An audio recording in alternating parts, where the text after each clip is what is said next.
She baked pies, she knitted, and she went to church every Sunday. According to her neighbors, she was the sweetest granny on the block.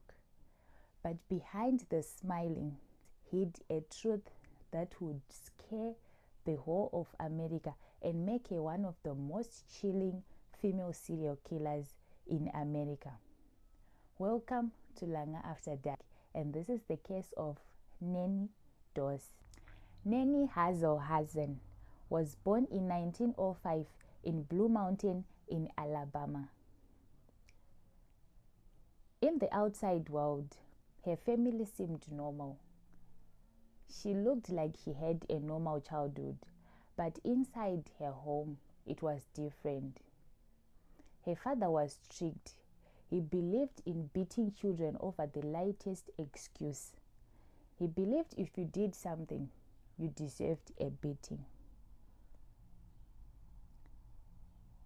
Nannie grew up knowing that if you wanted love, you need to earn it. But at the age of 7, something happened in her life that would change her life forever. While she was riding at the back of a truck, she fell and hit her head. She was unconscious for days, and people thought she might never wake up. When she finally woke up, she did complain constantly of having headaches. Some experts believe that this injury might have caused damage to her brain, while others just think that she was born differently. Tell me what you think in the comment section. Nannie believes that if you wanted love, you had to earn it. And if someone didn't love you, or if they had to, then you had to make them disappear. At the age of 16, she ran away and got married to her first husband, Charlie. She thought marriage would make her life better.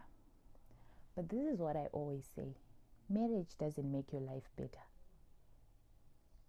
You need to take control of your own life. Charlie and Nannie had 4 children, all daughters. But tragedy struck early when 2 of her children died as infants. Medical reports did state that it was food poisoning and cases were closed. At the age of 22, in 1927, Nannie's husband Charlie died, and she was left a widow, taking care of 2 children.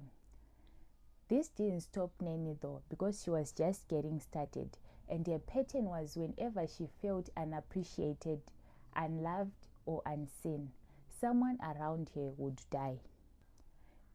She married quickly again, and in 20 years she had 4 husbands, all of whom died mysteriously.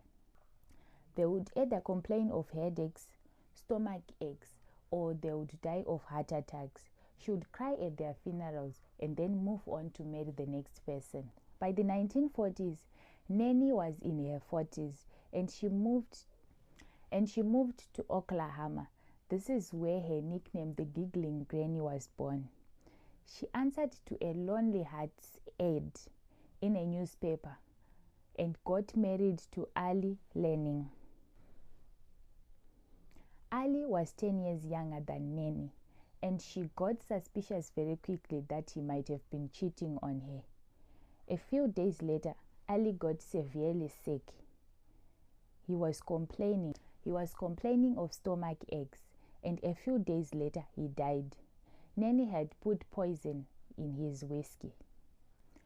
When he got sick, Nannie had nursed him, took care of him whilst giggling, and when he died, the cause of death was ruled as alcohol poisoning, and the case was closed. Her husband number 5 was Samuel Doss, and the same thing happened to him. She put poison in his coffee, and when he died, she was giggling at his funeral. When the police asked her why she was smiling, she only said, and I quote, "I'm just happy he's not suffering anymore." What was scary about Nannie was that killings didn't just stop with the husbands. Here is the list of other people who died whilst in her care. Nannie's mother died suddenly. One of her sisters died. Even 2 of her grandchildren died whilst in her care. Every time the cause was the same, natural causes, and the case would be closed. And every time she got insurance money for the death of her relatives. In 1954, she got married to her last husband, whose name was also Samuel Doss. She did like Simons, right? I mean, who could blame her? Simon got suspicious that he was sick all the time. He went to the doctor, and when tests were run on him, the doctor found traces of arsenic poison in his system. Simon quickly ran to the police and reported the matter. Nannie got arrested, and when they searched her house, they found arsenic poison, notes, and a diary which stated every person she had killed, the date on which she had killed them, and the type of poison she had used. What was weird about all this was whenever she wrote down someone's name, she would put small hearts in front of their name. When police confronted her, do you know what she did? She giggled. That was very weird. She confessed to killing 11 people in total. 4 husbands, 2 children, 2 sisters, her mother, her mother-in-law, and 1 grandchild.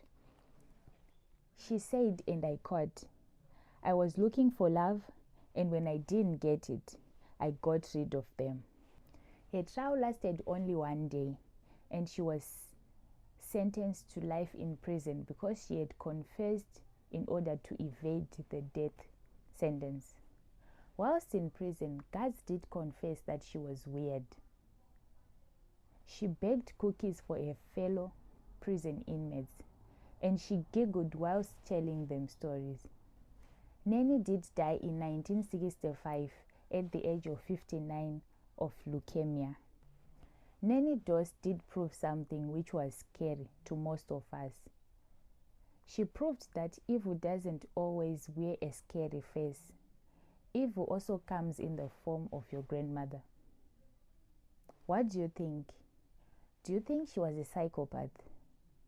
Do you think a head injury could have caused all this? Or maybe was she just born as a monster? Tell me your thoughts in the comment section. This is Langa After Dark, and be careful out there. Stay safe